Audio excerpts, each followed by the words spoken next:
64 கட்டங்களுக்குள் ஆடப்படும் சதுரங்க விளையாட்டில் கோலோச்சிய ரஷ்யர்களை பின்னுக்கு தள்ளி இன்று சர்வதேச செஸ் அரங்கத்தில் வியக்கத்தக்க சாதனையாளர்களை உருவாக்கியுள்ளது தமிழ்நாடு.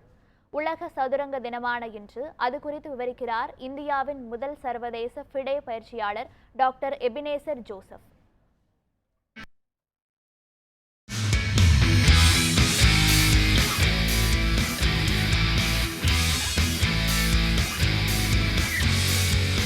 அநேகர் சொல்கிறாங்க இந்தியாவில் தான் செஸ் டெவலப் ஆயிடுச்சுன்னு சொல்லிட்டு.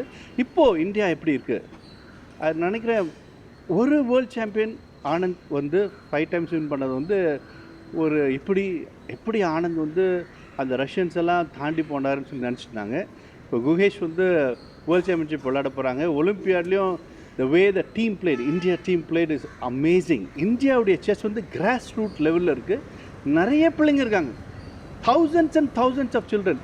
இந்த இன்டர்நேஷ்னல் செஸ் டேயில் every child should play chess. அதான் அந்த தீம்.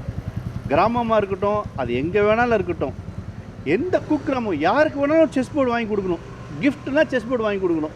அப்படி வாங்கி கொடுத்தா ஒரு 4 years டிஎஸ்டி ரிசர்ச் பண்ணோம் இந்தியாவில் பண்ணி, இந்தியன் கவர்மெண்ட் ஸ்பான்சர் பண்ணி, அதுலேயே நான் பிஹெச்டியும் பண்ணியிருக்கேன்.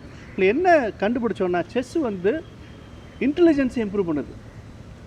இன்டெலிஜென்ஸ் இம்ப்ரூவ் பண்ணுது, படிப்புக்கு ரொம்ப யூஸ்ஃபுல்லாக இருக்குது. ஸோ ஒவ்வொரு பிள்ளையும் இந்த இன்டர்நேஷ்னல் செஸ் டேயில் ஒவ்வொரு பேரண்ட்டும் ஒவ்வொரு பிள்ளையும் செஸ் விளையாட வேண்டும். பிள்ளைங்க தான் செஸ் விளையாடணுமா? இல்லை, வீட்டில் இருக்கிற மாமியார் மருமகள் வயசானவங்க 75 வயசு வரைக்கும் விளையாடலாம்.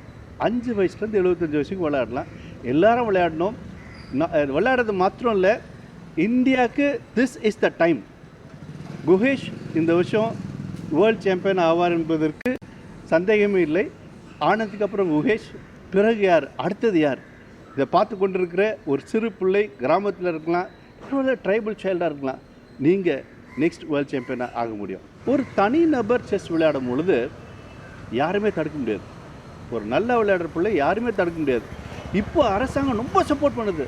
அநேகருக்கு வேலை கிடைக்குது, அநேகருக்கு ஸ்காலர்ஷிப் கிடைக்கிறது. SDAT-ஆக இருக்கட்டும், ஸ்போர்ட் டெவலப்மெண்ட் அத்தாரிட்டி ஆஃப் தமிழ்நாடாக இருக்கட்டும், தமிழ்நாடு கவர்மெண்ட்டாக இருக்கட்டும், this is the time to play chess. நாங்கள் விளையாடின நாட்களில் நான் ஆனந்தை 3 தடவை தோக்கடிச்சிருக்கேன்.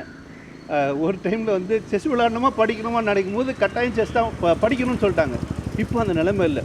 ஒரு கிராஜுவேஷன் படித்தா போதும், 12th standard படித்தாலே போதும். ஸோ பிள்ளைகள் கட்டாயம் இது வந்து ரொம்ப இம்பார்ட்டன்ட் பாயிண்ட்டு. ஒருவேளை உங்கள் பிள்ளை செஸ் விளையாடுதுன்னா ஒரு 6ஆம் கிளாஸ்லேயும் 8ஆம் கிளாஸ்லையும் நிறுத்தாதீங்க. 60% எடுத்தால் கூட கவர்மெண்ட் வந்து உங்களுக்கு இன்ஜினியரிங் மெடிக்கல் கொடுக்குறாங்க. 89% எடுக்க வாங்காமல் இருக்குது. அதனால் எல்லா பிள்ளைங்களும் செஸ் விளையாடணும்.